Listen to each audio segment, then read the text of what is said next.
J'ai le grand plaisir d'accueillir Frédéric Hanvet. Salut Frédéric. Salut Ingen. Alors Frédéric, on se connaît depuis des années et je me suis rendu compte que je le vois tellement régulièrement et on travaille ensemble sur des petits formats que j'ai le plaisir là de t'avoir pour un grand format. Et j'aimerais vraiment qu'on puisse découvrir ton parcours, comprendre comment tu t'es lancé et puis évidemment on embrayera sur ton expertise qui est le marketing en ligne. Donc Frédéric, raconte-nous un peu comment tu t'es lancé, vraiment, dis-nous tout. Alors en fait, bon, pour la petite histoire, mes parents en fait, ma mère est commerçante, mon père est commercial, maintenant ils sont à la retraite. Et en fait, depuis que je suis tout petit, j'ai commencé à bosser entre guillemets dans l'entrepreneuriat, le commerce de famille. Je pense que mon premier boulot, ça devait être à 12 ans, quand j'étais en train d'étiqueter des boîtes de conserve et les mettre dans la petite supérette de ma mère, qui était ouverte tous les étés. Et donc un petit peu, je suis rentré dans le monde du commerce, de la vente très très jeune, puisque les vacances pour moi c'était plutôt l'école, puisqu'en fait chaque été tu passais on va dire 2 mois à bosser, et donc pour moi c'était la période fin d'été et début septembre où j'avais vraiment des vacances 100%, et puis bien sûr les vacances scolaires. Est-ce qu'il te payait? Oui, alors j'étais déclaré. Ah bon? Oui, déclaré, à 12 ans? Pas à 12 ans, à 16 ans. Ah ok, à 12 ans, tu sais, tu fais plutôt, tu t'aides un peu les parents et tout ça. Après oui, je faisais de la logistique, j'allais en caisse et tout ça. Mais même à 12 ans, on te donnait un peu d'argent déjà non, ou pas? Non, pas à 12 ans, non, tu étais trop jeune pour ça en fait. Ouais. Et donc voilà, ça c'était le début de l'histoire. Donc l'intérêt en fait, c'est que ça t'oblige en fait à avoir le sens du client, savoir ce que veut le client, avoir de l'écoute et savoir un petit peu parler avec le client, faire de la conversation avec les gens, s'intéresser à eux. Génial. Et c'est là en fait que tu te rends compte que s'il y a une chose qui intéresse les gens, c'est de parler d'eux. Et c'est essentiel. Si vous voulez réussir à vendre, intéressez-vous aux personnes. Vous voyez, moi actuellement, j'ai une équipe de commerciaux qui travaille avec moi. Et c'est des commerciaux grands comptes B2B. Et ils font une erreur qui est tout le temps systématique. C'est-à-dire qu'on va chez le client. Puis voilà, on va vous faire la présentation. Alors voilà notre société, voilà nos produits, on fait ci, on fait ça.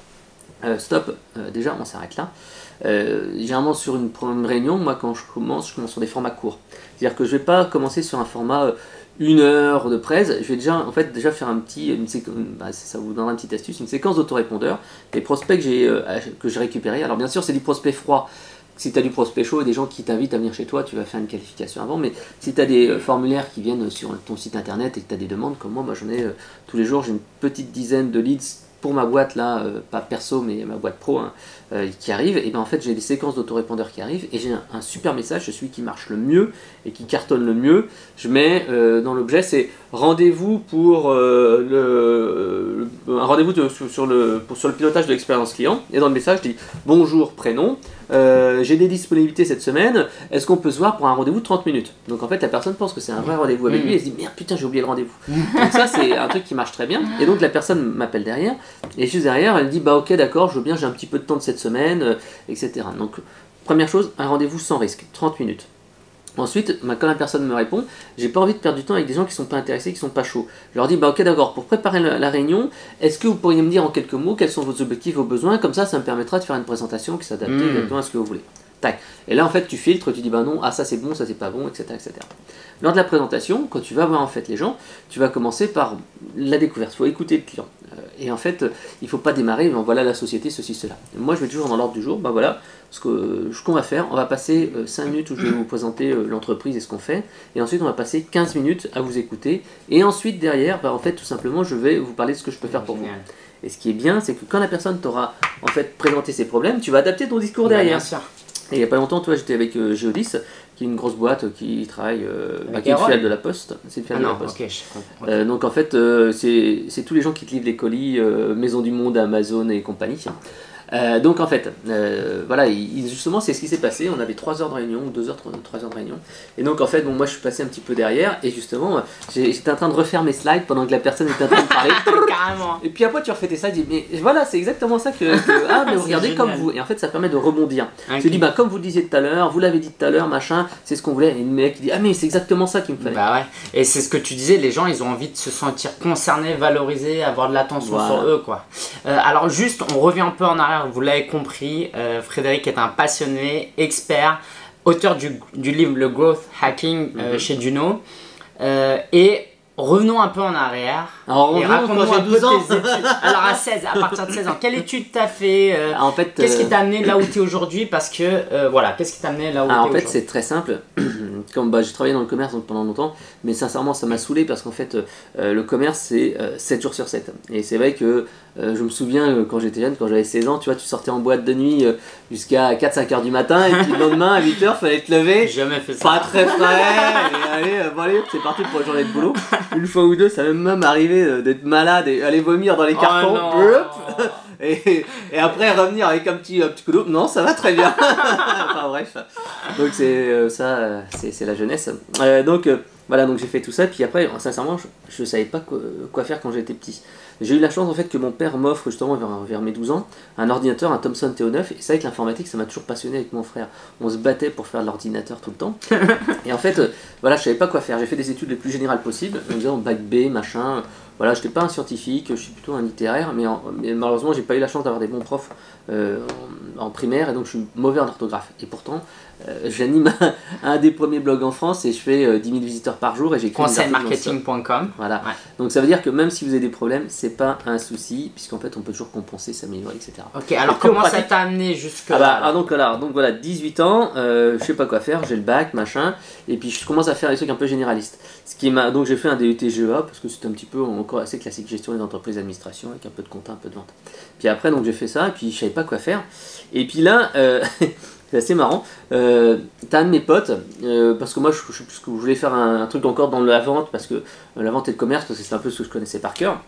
Et qui me dit oh, attends, je candidate à Poitiers, allez fais le dossier avec moi, on verra. Et puis donc bon allez, je dis oh, allez ok si tu veux je vais remplir le dossier, parce que l'autre truc c'était pour aller à La Rochelle dans la grande district. Puis là je dis bon ok si tu veux, puis bon hop, je suis reçu, merde, ah bah tiens, et donc on va ensemble passer les examens. Je suis reçu, lui il est pas reçu, donc je fais 2 ans de maîtrise de gestion.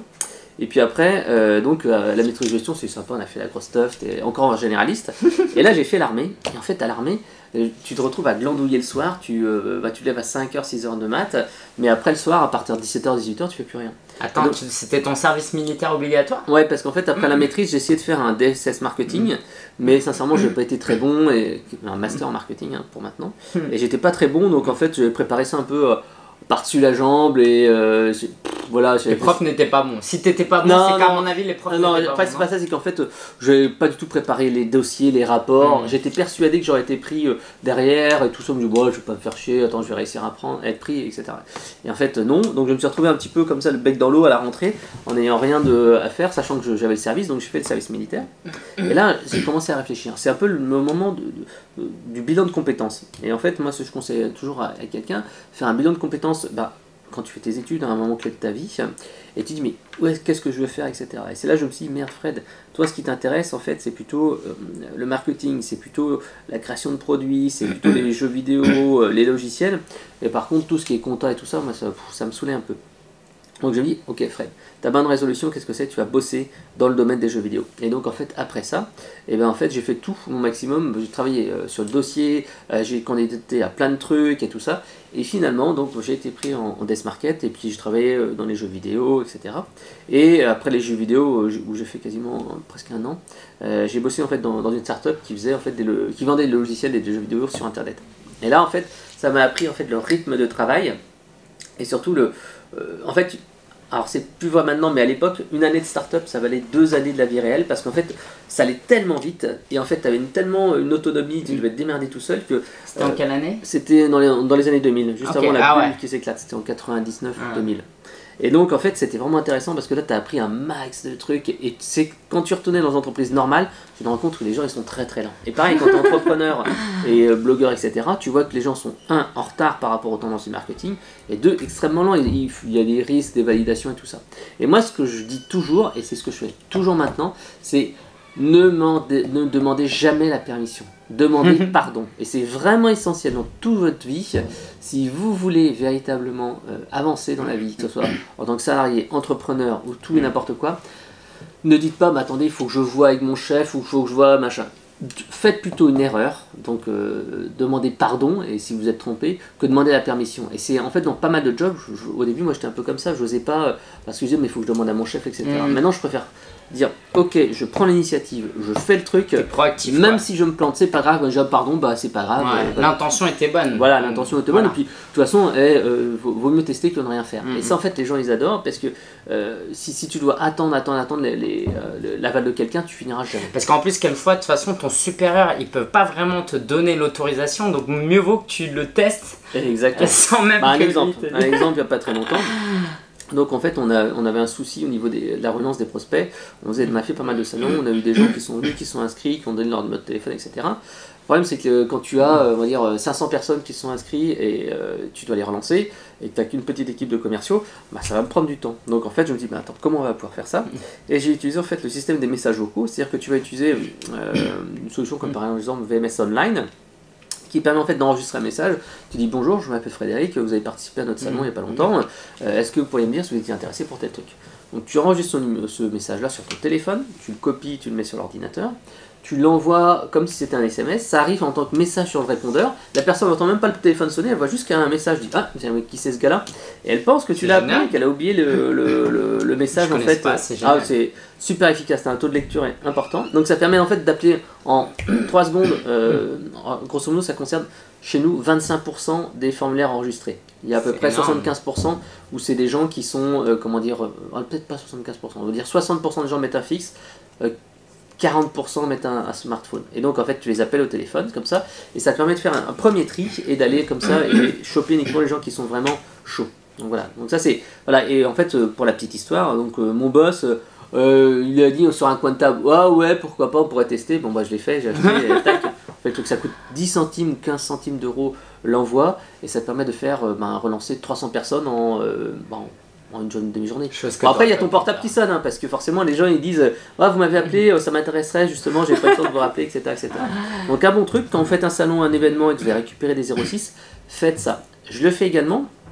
Par exemple, pour ma formation qui est liée au bouquin Le Growth Hacking, les gens en fait qui doivent accéder à l'espace privé pour avoir les vidéos complémentaires au livre, parce que comme ça, il y a le bouquin, et je récupère à peu près 10 à 15% des gens qui ont lu le bouquin.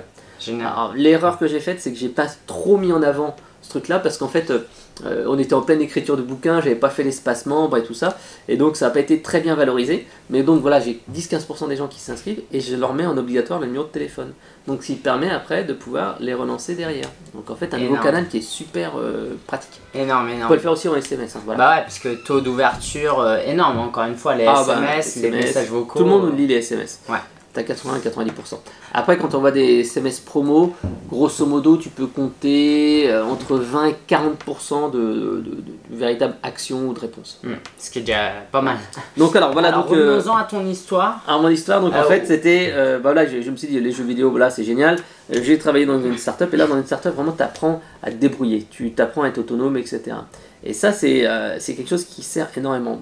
Moi, je dis toujours les gens qui me disent, mais j'aimerais bien devenir community manager, quelle formation prendre? Je dis, attends, déjà, tu vas commencer par créer ta page Facebook et ton blog, et c'est le meilleur moyen de pratiquer, parce que la formation reste toujours théorique, et ça évolue tellement vite nos métiers que tu dois pratiquer par toi-même, parce que c'est comme si on te disait, voilà comment fonctionne un moteur. Bon alors vas-y maintenant répare-le.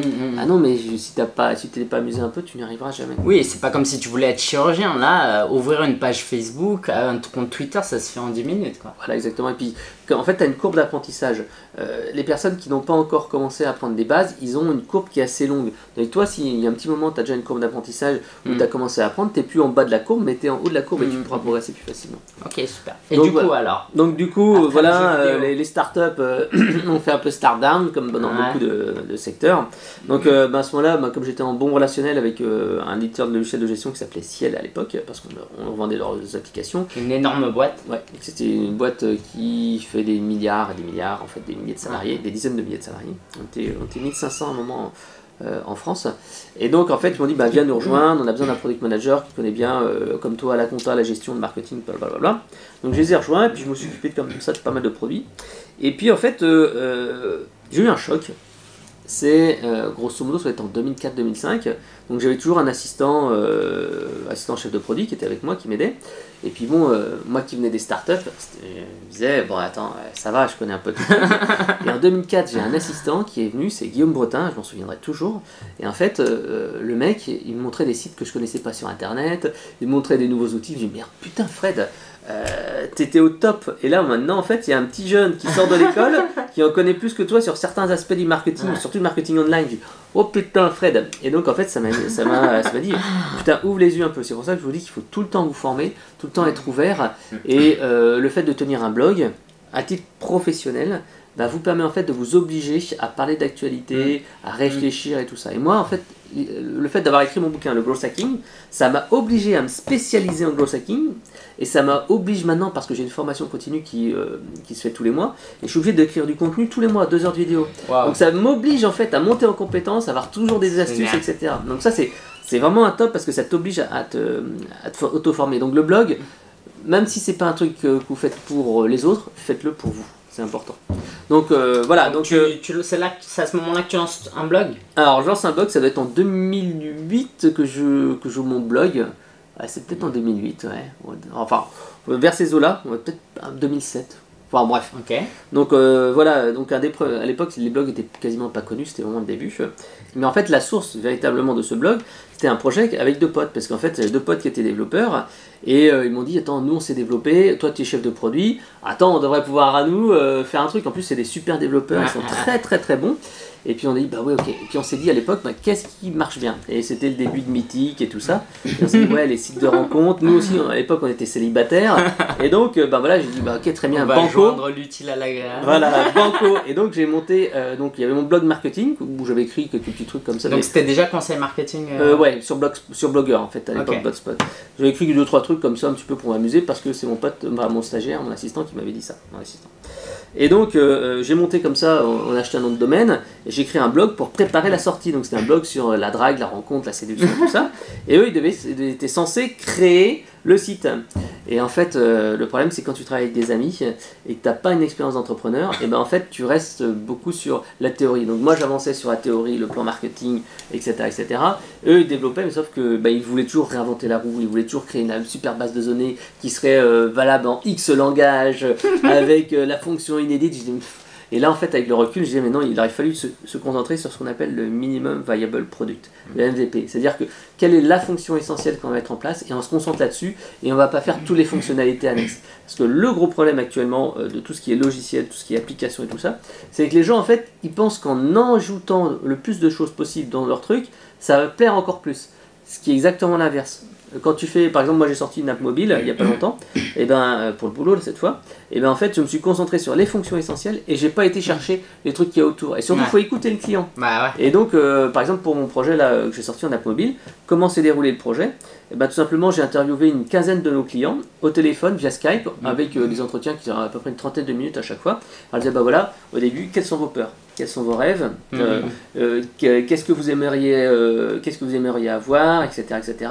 Puis après, une fois que tu as travaillé sur leurs peurs, leurs rêves de leur métier, tu vois un petit peu ce qui les intéresse. Et tu leur dis, voilà, si je vous proposais un produit qui faisait ça, ça, ça, je vous montre une démo, une maquette que j'avais fait avec un outil de démo qui s'appelle Just in Mind, et tu vois leur réaction.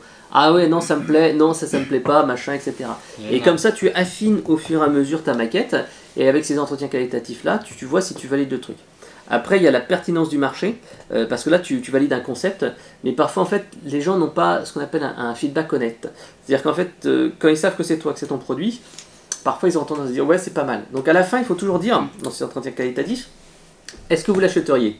Et les gens disent, ouais, je pense que je l'achèterais. Mais la solution, c'est de leur dire, si je te donne 1000 euros, est-ce que tu mets 1000 euros dans cette application-là ou dans un autre projet? Et là, ils vont dire, ah bah non, si j'ai 1000 euros, je mettrais plutôt là-dedans. Et là, tu peux te dire, ah bah non, mon concept n'est pas encore assez fort. Donc là, tu valides de manière qualitative, et ensuite, tu le valides de manière quantitative. Et si tu n'as pas beaucoup de budget, tu fais du Facebook Ads ou Google AdWords, et tu testes ton projet avec des landing pages et machin. Génial. Nous, comme on avait un forum client, donc en fait, on avait 200 clients qui venaient, et donc j'ai eu un atelier qui parlait de ça, et on a fait la promo également lors de la conférence, et là, tout de suite, tu vois, devant l'assemblée, qui veut acheter le produit? Ah bah oui, moi, ça m'intéresse. Et tac, en fait, fait, tu as déjà ton pool de clients, tu n'as pas encore fait le produit, tu as juste une maquette que tu as créée, et les gens disent ok, j'achète. Et comme ça, on a eu nos 2 premiers clients quasiment coup pour coup, et on s'est dit banco, on a réussi à avoir 2 clients qui sont prêts à payer plusieurs dizaines de milliers d'euros. On est parti là-dessus, et tac, on a lancé le projet. Génial. Le prochain livre que tu sors, c'est sur les lancements de produits, les startups? Non, parce qu'en fait, c'est quand même écrire un bouquin, même si ça m'a pas pris beaucoup de temps, c'est beaucoup d'énergie. Je t'explique pourquoi. Ouais. Parce qu'en fait, le bouquin, on l'a travaillé à distance avec un autre gars. On a tout travaillé avec Google Docs. En fait, le plus long, ça avait été de faire le plan détaillé. Et vraiment, quand on a fait tout un plan détaillé avec ce qu'on va dire, ce qu'on va pas dire, le minutage et tout ça, et en disant, bah non, ça, on coupe, ça, on fait ceci, cela. Quand tu as travaillé là-dessus, tu écris le texte, et moi, j'avais pas mal de choses qui existaient sur mon blog. J'ai fait du copier-coller, j'ai adapté, etc. Donc, je pense pas que j'ai passé plus de quelques jours. C'était pas le plus long. Mais c'est après toute la partie promotion, la partie relecture. Et en fait, à cause de ça, j'ai négligé un petit peu mon blog. Et puis en plus, j'ai été papa aussi pendant. Et je me suis cassé l'épaule. Enfin, j'ai eu toute une histoire. Et donc, en fait, j'ai pas fait attention à mon trafic de mon blog. Et j'ai eu une sanction Google. Et en fait, j'ai eu mon trafic qui a baissé pendant plusieurs mois. Et en fait, le temps que je revienne un petit peu à la normale, parce que tu sais, quand tu sors un bouquin, tu as des interviews, tu as des soirées, des machins et tout ça. Et en fait, ça te prend du temps. Ouais. C'est comme ça, quand tu sors un produit, ton business as usual, tu le maintiens pas comme tu devrais. C'est comme aussi les gens, souvent, qui créent une boîte, une start-up ou qui ont un super produit. Souvent, on les invite à des soirées, à des bidules, parler, speaker et tout ça. Sauf qu'en fait, en faisant ça, ils négligent leur business pro et en fait, souvent, ils prennent un coup dans la gueule. Donc, en fait, il faut faire attention à ça. Il faut véritablement essayer de prioriser son temps et pas trop en donner. Moi, j'essaye vraiment de gérer mon temps de manière optimale. Et il y a une méthode que je suis en train de tester actuellement qui est pas mal. Parce qu'en fait, moi, j'utilise beaucoup la méthode GTD, Get Things Done de David Allen. C'est-à-dire que tout ce qui dure moins de 2 minutes, tu le fais tout de suite. Tu cales dans ton agenda des plages de travail pour tous les trucs. Tu vois, mon agenda, il est souvent blindé pour la semaine. Parce que là, tu vois, ce matin, j'avais pris une demi-heure pour faire un petit boulot de PowerPoint. J'avais pris 1 heure pour préparer une démo. J'avais pris ensuite une demi-heure pour faire un point sur une réunion que je dois organiser, etc., etc. Donc, en fait, je cale ma journée. Ce qui me permet tout simplement déjà de ne pas m'éparpiller et de faire les choses que je dois faire. Donc la méthode GTD, elle est excellente pour gérer de manière efficace tous tes trucs simples. Donc dès que tu reçois un email, soit tu le tries, soit tu réponds, soit tu l'archives. Voilà, grosso modo. Donc tu tries facilement. Si ça dure moins de 2 minutes, tu fais l'action tout de suite. Donc ça te permet d'avoir une grosse réactivité. Ensuite, tu cales dans ta semaine tes plages de travail. Dès que tu reçois un email, tu cales dans ton agenda Outlook ou Gmail ou n'importe quoi la copie du mail et le truc qui dit je ferai telle date, ce qui permet de décharger l'esprit et d'être un peu plus serein. Wow. Donc ça, c'est la méthode GTD qui est très efficace. Le problème de la méthode GTD, c'est qu'en fait, tu deviens rapidement esclave de ta to-do list et tu as une to-do list énorme et tu n'avances pas sur forcément tes sujets prioritaires. Donc c'est pour ça que justement, moi j'aimerais qu'on parle de ça, la gestion entre donc alors on n'y est même pas encore arrivé, mais ton travail à plein temps en journée et ton temps de travail le soir et le week-end, et on va même pas parler de la famille en plus parce que c'est encore plus compliqué, mais déjà d'avoir un blog. Alors tu nous rappelles le trafic de conseils? À peu près 10 000 par jour, 10 000 visiteurs par jour. 10 000 par jour. Mais je me suis limité parce qu'avant que j'ai une femme et des enfants et 2 enfants, j'avais donc mon blog conseil marketing, j'avais mon blog sur la drague en fait j'avais organisé une routine. C'était vraiment une routine, c'est-à-dire que le dimanche après-midi, j'avais mon article de blog à créer, un gros article de blog. Même à un moment donné, je créais un tout petit article tous les jours sur conseil marketing. Ouais. J'avais un article sur la drague à écrire, et puis je crois que je faisais une petite newsletter, un truc comme ça. Et donc en fait, j'avais toute ma routine et tout était organisé, tout tournait, etc. Sauf qu'en fait, je diluais. Machine. En fait, j'avais optimisé mon temps. Et avec ce fameux système de David Allen où tu cales ton agenda, où tu te crées des routines, en fait, quand tu compiles tout en même temps, finalement c'est rapide au lieu de t'éparpiller. Le problème, c'est l'éparpillement actuellement. Par exemple, moi j'essaye de lutter contre ça. Et quand tu es au travail, parfois moi tu bosses sur un truc et puis en fait tu as une tendance à zapper. Tu vas aller sur Twitter, tu vas aller sur Facebook, puis tu recommences à bosser, puis tu fais une petite pause, tu bois un petit café, puis bon, tu dis j'ai envie d'aller pisser, ou tiens je vais aller me faire un collègue. Voilà. Ouais. Donc en fait, il faut essayer vraiment de se concentrer sur des tâches et je pense que le succès des gens qui réussissent bien, c'est pouvoir se concentrer sans être distrait. Donc par exemple, moi j'ai arrêté les notifs d'Outlook, les notifs en fait d'email, les notifs de SMS, ce qui permet en fait de être tranquille. Si jamais les gens veulent te joindre, ils t'appelleront sur son portable, là ça sonnera. Donc tu fais ça et tu restes sur des plages de travail vraiment importantes et tu essayes de pas y sortir. Le deuxième point, c'est donc la méthode GTD est très bien pour gérer le court terme, mais c'est pas bon pour gérer en fait les objectifs long terme. Parce qu'en fait, tu auras tendance à pas faire ce qui est dur. Parce que le problème en fait de l'être humain en général, c'est qu'il aime bien la facilité et c'est tellement simple de procrastiner, de repousser. Donc en fait, en complément de la méthode des GTD, c'est de se dire qu'est-ce que tu dois faire dans la semaine, qu'est-ce que tu dois faire en fait dans le mois ou dans le trimestre. Et ça en fait, ça te permet d'éviter par exemple de procrastiner. Moi actuellement, je suis en train de refaire un business plan complet sur mon activité, le business model, comment générer plus de business, etc. Et c'est vrai que j'ai commencé à le faire, mais comme c'est un sujet qui est à la fois très important, mais qui est très dérangeant. Donc en fait, c'est un sujet que j'ai tendance à repousser en disant non, mais bon, je vais plutôt faire ma compta, et puis ceci, cela. Et puis tu trouves un moyen de. Enfin, tu trouves un truc que tu aimes bien faire. Moi, des fois, ça m'arrive le soir, je dis oh, ben allez, je vais m'écrire un petit article où je réponds à une question sur Quora. Et puis tiens, je vais me regarder un petit film, etc. Donc il faut essayer de se fixer ça et ça permet véritablement d'être au top. Alors on a déjà beaucoup d'éléments et j'aimerais juste qu'on revienne sur la dernière partie de ton histoire qui te mène jusqu'à aujourd'hui là. Ouais. Alors donc voilà, la startup avec les potes, ça fait Stardown aussi.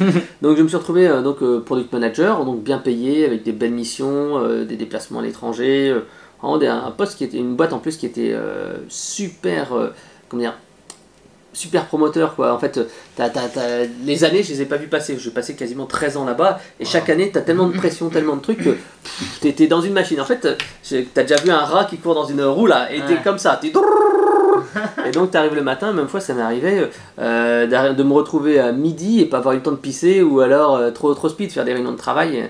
Et vraiment, c'est passionnant parce que tu étais vraiment taqué, etc. Donc voilà, mais quelque part, tu es un petit peu frustré parce que plus tu es dans une grande entreprise, plus tu es rangé en fait dans une boîte et tu deviens un hyper spécialiste de ton métier. Et le problème de l'hyper spécialisation, c'est qu'après tu pourrais être embauché que dans une autre boîte.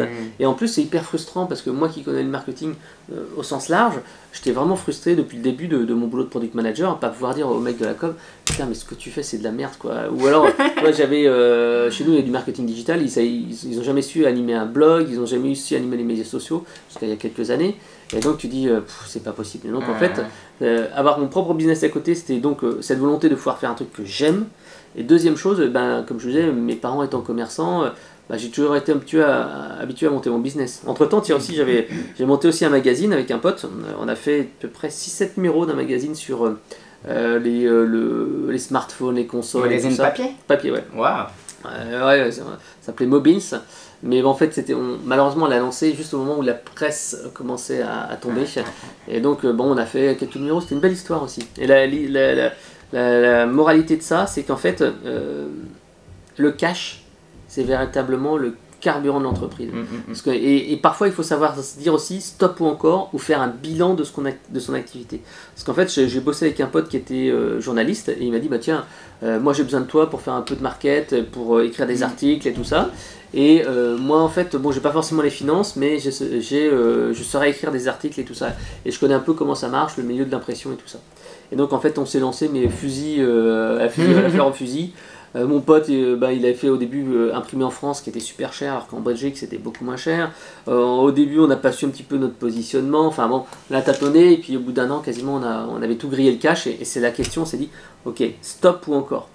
Et en fait, là, on a dit stop. On a failli même vendre le bouquin, le magazine, le concept à un éditeur. Et finalement, c'était trop compliqué. Mais donc là, c'est important de savoir gérer sa trésorerie, essentiel, parce que quand tu n'as plus de cash, l'entreprise s'arrête. Même si l'idée est bonne, même si on arrivait quand même à faire des trucs, mais on s'est dit, bon, on laisse tomber, on va partir sur un truc qu'on avait misé, je crois, 20 000 euros, ou quelque chose comme ça, où j'ai dû mettre 15 000, enfin bon, bref. Alors, tu montais ça en parallèle à ton Ouais, boulot. en parallèle de mon job. Tu faisais ça comment ?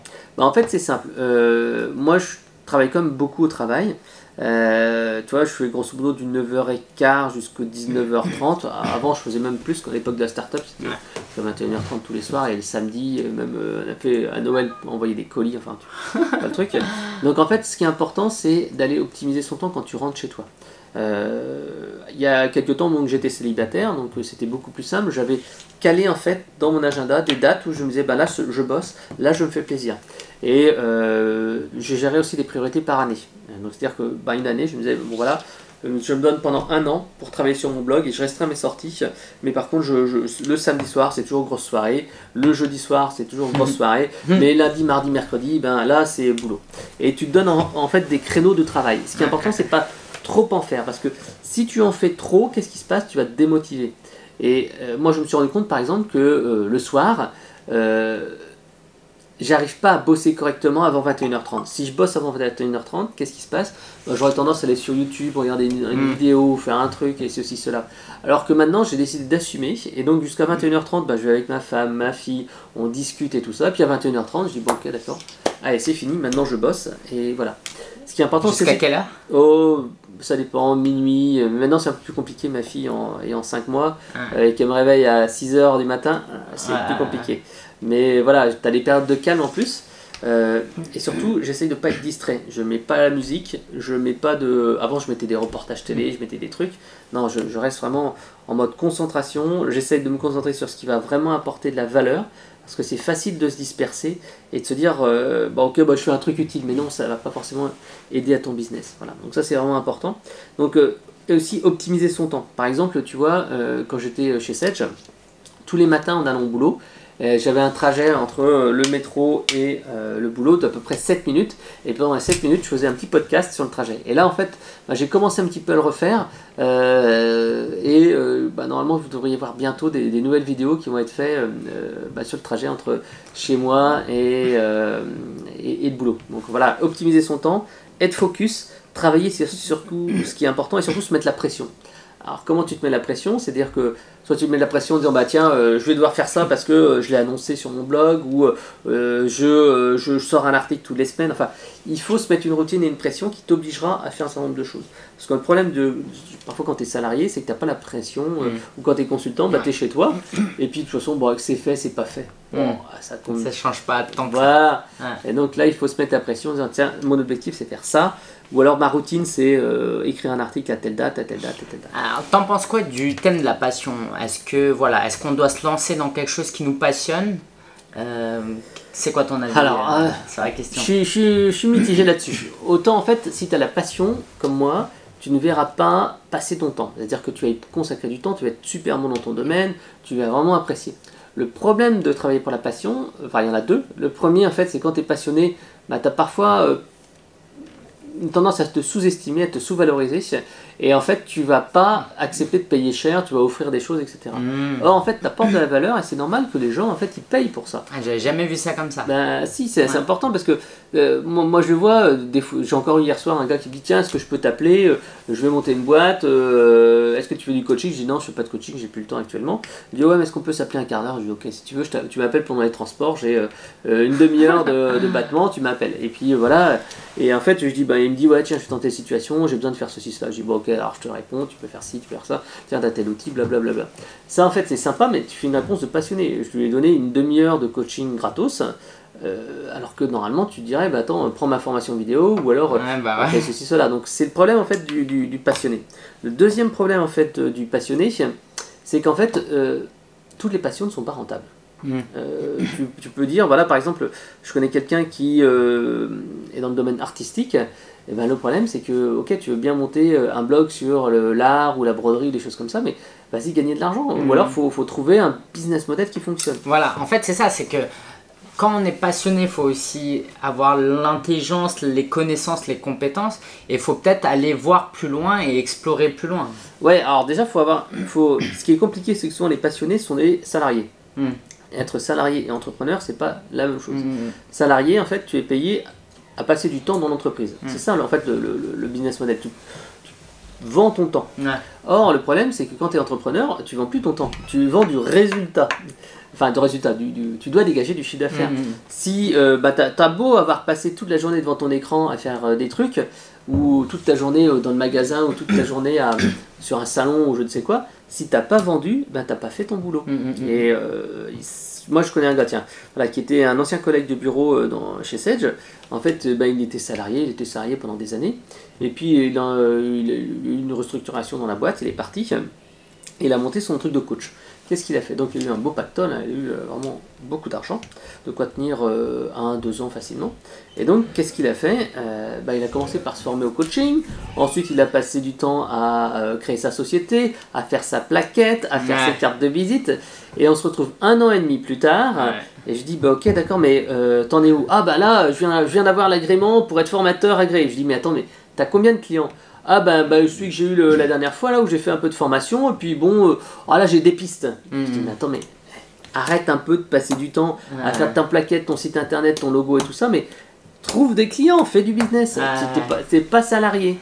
Et quelquefois les allocations chômage peuvent faire mal quoi. Moi j'en connais aussi des gens comme ça qui profitent de ça et qui à la fin se réveillent et se disent bah mince ça va bientôt s'arrêter là. Et là c'est trop tard parce qu'en fait quand tu fais jouer le réseau et tout ça c'est trop compliqué.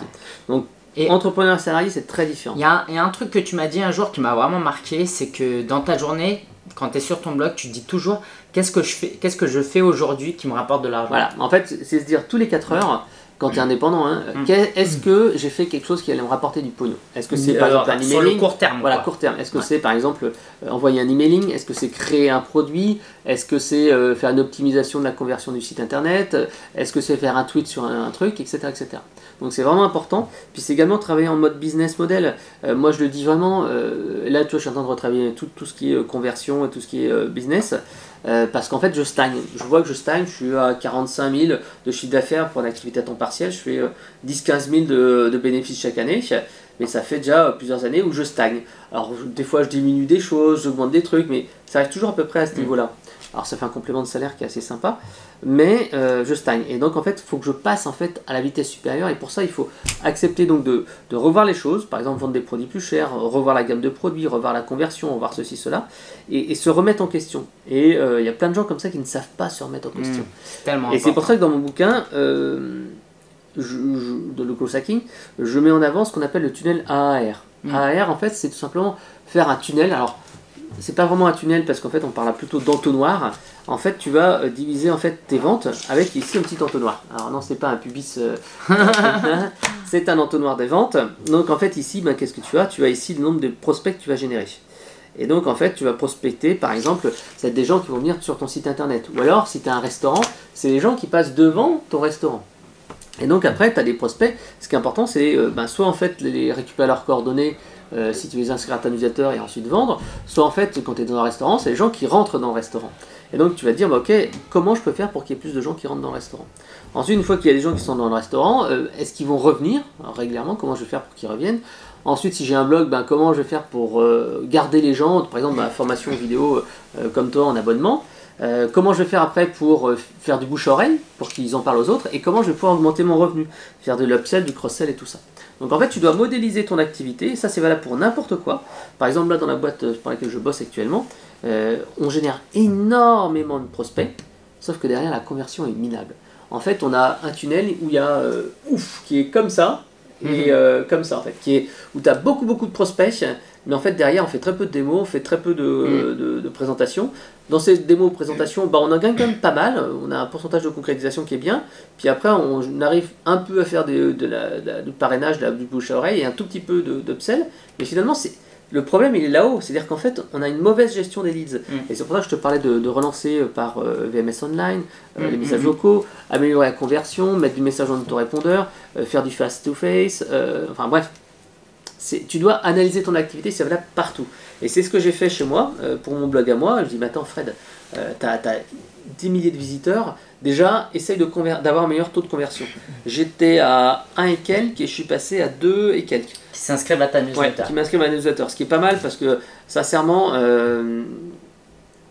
2% c'est pas le truc le plus exceptionnel, mais j'ai plein de gens qui sont hors cible, comme j'ai un vieux blog avec plein de thématiques. Et puis tu as beaucoup de trafic. Ouais, et puis des gens qui sont d'Afrique, des gens qui sont dans d'autres pays, des gens qui sont intéressés par le développement personnel. Or c'est plus par l'e-commerce. Ouais. À un moment donné je faisais beaucoup d'e-commerce parce que je venais de là, mais j'ai arrêté parce que c'est trop différent de ce que je fais maintenant. Et donc en fait j'ai un peu de hors sujet, mais j'arrive quand même à convertir bien. maintenant j'ai amélioré vraiment ma conversion sur ces populations-là. Mais je me suis rendu compte, ok, tu fais une bonne conversion, mais est-ce que derrière, tu vends plus? Et je me suis rendu compte que j'avais une faiblesse également au niveau de la conversion. Et là, je suis en train de revoir tous mes pages de vente. Donc j'ai revu énormément de pages de vente sur mes produits. Je suis en train de travailler sur des offres d'upsell, c'est-à-dire que dès que, les classiques, hein, dès qu'en fait tu vends un petit produit à par exemple 7 euros, là je vais mettre en place un tunnel où je vais proposer, bah attendez, je vous propose pour X euros une offre exceptionnelle en plus. Et après en fait tu peux même faire un autre tunnel derrière, un autre upsell, vous disant bah vous avez acheté ce produit-là, mais attendez, il y a celui-là qui est encore plus génial. Et certes, tout le monde ne va pas faire les upsells sur 3-4 niveaux, mais grâce à ça, quand les gens sont en démarche d'achat, c'est le moment qu'il faut aller continuer à leur faire vendre. Et grâce à ça, tu peux augmenter ton chiffre d'affaires de 20%. Donc rien que le fait d'avoir revu mes pages de vente, revu mon marketing automation en segmentant, je suis passé d'Aweber à GetResponse, j'ai créé une dizaine de listes, j'ai une vingtaine de magnets, en fait, de bonus spécifiques par secteur, j'ai donc des séquences d'emails spécifiques, j'ai de nouvelles landing pages et j'ai maintenant des upsells. Et ben en fait j'ai multiplié vraiment mon chiffre d'affaires, je pense, par 2 au niveau de mes formations vidéo, alors que je faisais beaucoup de pubs à l'affichage, parce que tu vois, comme je te disais, j'ai perdu du trafic, je pense que j'ai perdu 25% de trafic en début d'année parce que je sanction Google, parce que j'ai rien fait, etc. Et bien pourtant, je suis au même chiffre d'affaires, même sans doute plus de chiffre d'affaires grâce à ça, grâce à mes optimations. Donc si je l'avais fait auparavant, ça aurait été encore mieux. Okay. Donc voilà. Alors moi j'aimerais qu'on termine par une question qui est, voilà, quel message tu as... Ah, tu m'as demandé comment gérer en parallèle aussi les deux jobs. Ah oui. Ouais. Alors c'est vrai qu'on a... Donc, bah justement, c'est lié à la question que je voulais te poser. Quand tu es salarié, qu'est-ce que tu dirais à quelqu'un qui a envie de se lancer à côté et lancer un business en ligne pour plus tard vivre de cette activité? Alors la première chose, c'est ce que je disais auparavant, être salarié et être entrepreneur, c'est deux mentalités différentes. Donc ne le faites pas par dépit. Dites pas putain j'en ai marre de ces cons, j'en ai marre de ma boîte, parce que c'est souvent ce que je vois, moi les mecs ils disent j'en ai marre de ces cons, ils connaissent rien, etc. Et tu peux pas, enfin il faut avoir l'envie de faire quelque chose. Et pourtant l'envie, il faut faire attention justement à ce que l'envie soit rentable. Moi je connais beaucoup de gens qui sont consultants, entrepreneurs, etc. et qui vivent pas bien, parce qu'ils ont mal choisi la niche, ils ont mal choisi leur niveau de prix, etc. etc. Donc c'est important vraiment de déjà avoir la bonne motivation. Est-ce que c'est plutôt changer de boulot que changer se mettre entrepreneur? Il faut vraiment avoir cette motivation-là, savoir ce que c'est le métier d'entrepreneur. Parce que le métier d'entrepreneur, c'est faire tout. Tu vois, moi je fais ma compta, je fais mon site internet, je fais mon dépannage, je fais mes cartes de visite et tout ça. Donc ça nécessite en fait de connaître beaucoup de choses et il faut vraiment regarder un peu comment ça se passe et discuter avec des entrepreneurs. C'est important de discuter avec des entrepreneurs. Pourquoi? Parce qu'en fait, si tu es avec uniquement des gens qui sont salariés, ils peuvent te démotiver. Ils ne savent pas ce que c'est. Ou alors ils ont une vision déformée. Donc discuter avec des entrepreneurs, comment ça marche, leur demander des conseils, parce qu'en fait quand tu te lances comme ça, c'est comme si tu voulais devenir, je sais pas, biathlète.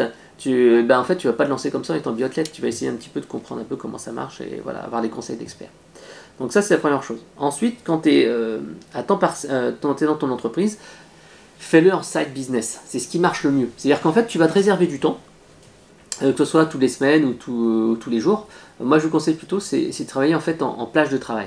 En plage de travail, c'est-à-dire que vous allez vous dire, bah voilà, comme pour moi, à un moment donné, j'ai voulu me lancer en indépendant, en blogueur indépendant, je crois que c'était en 2009 ou 2010, enfin, très peu de temps après. Et en fait, j'étais parti d'un mauvais optique, je me disais, je vais gagner de l'argent avec les revenus publicitaires. Et à l'époque, je n'avais même pas de produit d'affiliation, j'avais quasiment rien. Et donc, en fait, je me dis, voilà, mon objectif, c'était de gagner, je crois, 1500 euros. Et à 1500 euros, je faisais une rupture conventionnelle. Et puis, ça. Donc, pendant un an, je me suis dit, mon objectif, c'est ça. Tu vas te réserver 3 soirs par semaine là-dessus, plus le dimanche après-midi. Et tu vas essayer d'atteindre un niveau de chiffre d'affaires de temps. Et donc, tu te fixes ces objectifs-là. Et tu suis avec ton avancée. Et ça, c'est super important parce que si tu es en mode le rêve, ça aussi, il y a beaucoup de gens qui sont en mode le rêve. Un jour, je vais monter ma boîte. Ou, en tout cas, c'est la danseuse, c'est le truc qui leur permet de vivre, de dire ah ouais, mais de toute façon, je vais monter ma boîte un jour. Moi, je faisais le salon des entrepreneurs et les salons de la micro-entreprise tous les ans quand j'étais chez Ciel. Et je revoyais tout le temps les mêmes boîtes, les mêmes gens qui n'avaient toujours pas créé leur entreprise. Ils disaient ouais, mais je vais créer ma boîte cette année. Ah, vous êtes encore là? Qu'est-ce que vous faites, etc. Ah, je vais créer. Non, il faut que tu réserves du temps. Tu te fasses une routine, c'est important, c'est par exemple tous les jeudis soirs, je bosse là-dessus. Il faut y consacrer du temps, c'est malheureusement des sacrifices, il faut le dire.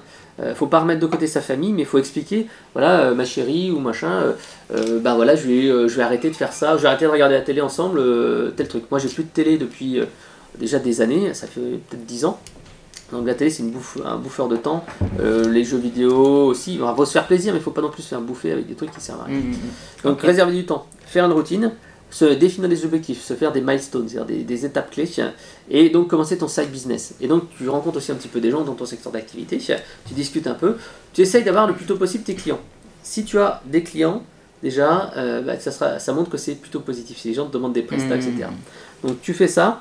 Et si jamais ça marche bien, après tu pourras en fait travailler comme là on le fait, tu vois, on est à la pause de midi et tu travailles sur ce temps-là. C'est-à-dire que tu peux dire, bah tiens, une fois par semaine à la pause de midi, au lieu de déjeuner avec les collègues comme d'habitude, je prends un sandwich, je mets comme on l'a fait dans une salle de réunion et puis on bosse là-dessus. Voilà.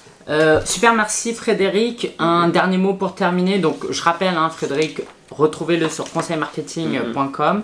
Le livre, le Growth Hacking de chez Juno. Ouais. Puis voilà, un dernier mot à partager à ceux qui nous regardent. Alors en fait, je vous donnerai 3-4 trucs que j'avais notés hein, dans la préparation de notre entretien que j'ai pas eu le temps d'évoquer là.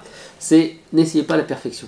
Je connais un gars, on se coach nous-mêmes, on a un mastermind privé, c'est-à-dire que avant c'était tous les 2 semaines et maintenant on est passé tous les mois. Tous les mois en fait on s'appelle au téléphone et on se prend 1 heure pour suivre un petit peu notre activité, nous motiver. Parce qu'on est un petit peu dans le même cas, il est l'inverse de moi, voilà. Et donc on s'appelle régulièrement et ça permet de se motiver. Donc voilà, ce qui est important c'est essayer de ne pas faire la perfection. La perfection, c'est le gars dont je vous parle, il veut avoir son truc qui est génial, son site internet qui est hyper classe, et à chaque fois, il dit ouais, je suis en train de mettre en place le plan d'action, je suis en train de travailler sur le site. Non mais on s'en fout, n'essaye pas d'avoir un truc parfait, essaye déjà de faire un truc. Donc voilà, la perfection, c'est beaucoup de gens me diront la perfection c'est la clé du succès. Oui, mais il faut se lancer. Deuxième chose, savoir un petit peu aussi utiliser la méthode, alors je sais plus comment elle s'appelle, mais c'est la méthode 5, 4, 3, 2, 1. C'est-à-dire que beaucoup de gens réfléchissent de trop. The 5 second rule. Voilà, 5 second rules. Et donc en fait, des fois, quand tu as un truc à faire, réfléchis pas, lance-toi. Par exemple, comme je te disais, la méthode du le podcast là, que je vais faire le matin ou la vidéo que je vais faire le matin, un matin je dis ouais, il faut que je le fasse, je dis bah attends, 5, 4, 3, 2, 1, tac. Bonjour, aujourd'hui en fait je vais vous parler de ça. Donc lancez-vous. Vous voulez ouvrir un blog, pour se lever le matin, voilà. pour faire des tâches administratives. La méthode 5-4-3-2-1, c'est Miracle Morning. Je crois que c'est Miracle Morning. Alors il y a un livre entier sur ça. Peut-être qu'il en parle, mais il y a un livre qui s'appelle The 5 Second Rule. Ouais, il y a 5 Second Rule. Et je vous conseille aussi un autre bouquin qui s'appelle The Miracle Morning, qui est assez intéressant, que j'ai mis en place en application aussi, pas tout en entier, mais en partie, qui est sympa. Autre point également que je voulais vous dire, ne négligez pas le sommeil. Le sommeil n'est pas votre ennemi. C'est vraiment essentiel. Moi, ça m'a coûté une épaule et 3 mois d'arrêt, puisqu'en fait, si vous jugez que votre sommeil est un ennemi et que en fait, vous grappillez sur votre sommeil, qu'est-ce qui va se passer? Vous allez être moins efficace, vous allez faire des fautes d'inattention. Au lieu de vous mettre sur votre boulot, vous allez un petit peu glander et vous dire non, ça me fait chier. Et puis vous allez vous lancer, finalement, il va être super tard et vous allez bosser tard et vous allez être crevé le lendemain. Donc ne négligez pas le sommeil. Le sommeil est votre ami. Si nécessaire, faites des petites siestes. Faites un micro-sommeil. Moi, ça m'arrive 2 fois le soir, comme je dis, jusqu'à 21h30, je discute avec ma femme, etc. Ça m'arrive parfois de faire un petit somme pendant une demi-heure, puis après je me réveille et puis je suis en forme pour bosser sur mes trucs. Tout à fait d'accord. Moi, depuis que je suis marié, j'ai ma routine, je dors environ de minuit à 7h. Tous les matins, je me réveille, je suis frais, alors qu'avant, c'était n'importe quoi. Et je travaillais plus d'heures, mais j'accomplissais beaucoup moins, alors qu'aujourd'hui, je travaille un peu moins. Mais je suis beaucoup plus focus. Il faut être focus sur les... Donc c'est tout à fait d'accord. Et le dernier point, c'est travailler sur vos prix et votre valeur. Le problème d'un entrepreneur qui se lance, il veut toujours casser les prix au départ. Or en fait, c'est pas casser les prix qu'il faut faire, c'est au contraire apporter de la valeur et justifier de son prix. Je vous donne un exemple. À votre avis, combien vaut une bouteille d'eau? Là, je suis en train de boire un petit verre. Là. Allez-y, réfléchissez. Combien vaut 1,5 litre d'eau? Dites-le moi, allez. Bon, je vous entends pas, mais dites-le quand même. Donc vous allez sans doute me dire, allez, 1 litre d'eau ça vaut 10 centimes quand vous achetez à Carrefour ou à Auchan ou à Franprix votre bouteille. Donc c'est d'autres sources, ok, 10 centimes, très bien. Si jamais vous organisez, je sais pas, un petit repas chez vous, vous invitez des amis, etc. Vous allez peut-être prendre une bouteille d'Evian ou plutôt une bouteille d'eau pétillante. Moi j'aime bien la San Pellegrino ou la Badois. Donc en fait, vous allez payer votre bouteille, allez 50 centimes, 60 centimes, 1 euro on va dire. Donc là déjà, vous êtes passé d'une bouteille qui valait 10 centimes à une bouteille qui vaut 60 centimes. Imaginons maintenant que vous ayez un repas de Noël ou un repas de premier an que vous faites chez vous, vous allez peut-être prendre une bouteille en verre. Vous savez, les bouteilles d'Evian en forme de gouttes là, qui sont très jolies, vous en allez mettre 2-3 sur la table. Vous allez payer 2 € la bouteille. Vous êtes ensuite sur un quai de gare. C'est-à-dire un quai de gare, vous allez prendre le train ou le métro, n'importe quoi. Vous avez soif. Je prendrais bien une petite bouteille. Vous allez payer 2,50 € votre bouteille d'eau. Vous êtes passé de 15 centimes à 2,50 €. Ensuite, je sais pas, vous êtes, imaginons que vous êtes au restaurant, vous voulez commander quelque chose à boire, soit vous prenez la carafe d'eau, soit vous êtes en fait avec votre famille, votre belle famille, votre chérie, et vous dites non ma chérie, on va prendre une bouteille, une demi-bouteille de San Pellegrino d'eau, vous allez la payer 10 balles votre bouteille. Ouais. Donc en fait, le prix de la bouteille d'eau est quasiment multiplié par 100 là. Et si, imaginons que vous soyez en plein milieu du désert, et que vous ayez mouriez de soif, vous allez payer toute une fortune. Moi ça m'est arrivé, la plus belle bière, la meilleure bière que j'ai jamais bu de ma vie, c'était tout simplement à l'époque, j'avais mon premier boulot et tout ça, donc je gagnais pas beaucoup d'argent, et des fois j'ai aidé des potes à déménager, et des fois c'était en payant, des fois c'était en gratuit, mais la meilleure bière que j'ai bu, c'était en fait lorsque j'ai aidé des gens à déménager. Et donc en fait, on a déménagé toute la journée, sauf qu'en fait l'après-midi dans le nouveau logement il n'y avait pas d'eau, et on a déménagé sous un cagnard avec des meubles à trimballer et tout ça, pas d'eau, et on s'est retrouvé après en disant on y va, j'en peux plus, on s'est retrouvé dans un bar, on a bu la bière, et on a fait et pour cette bière là j'aurais donné 100 € sans problème. Donc en fait la valeur c'est pas ce que vous pensez, mais c'est ce que le client est prêt à mettre dessus.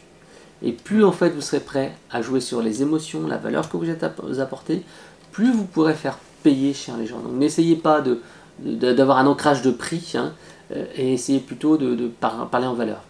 L'exemple type que donne Robert Cialdini, c'est en fait un publicitaire qui à chaque fois avait des problèmes à vendre ses prestations, parce qu'en fait il était tout le temps, les gens essayaient de négocier les prix, etc. Et une petite astuce qu'il avait trouvée, c'est de travailler sur un prix d'encage qui est beaucoup plus important. C'est-à-dire que au lieu de dire maintenant le prix c'est de temps, il disait ne vous inquiétez pas, mon produit ne vaut pas 100 000 €. Ah oui, heureusement, vous m'avez fait peur un petit peu. Non, il vaut combien alors votre produit? Il vaut que 10 000 €.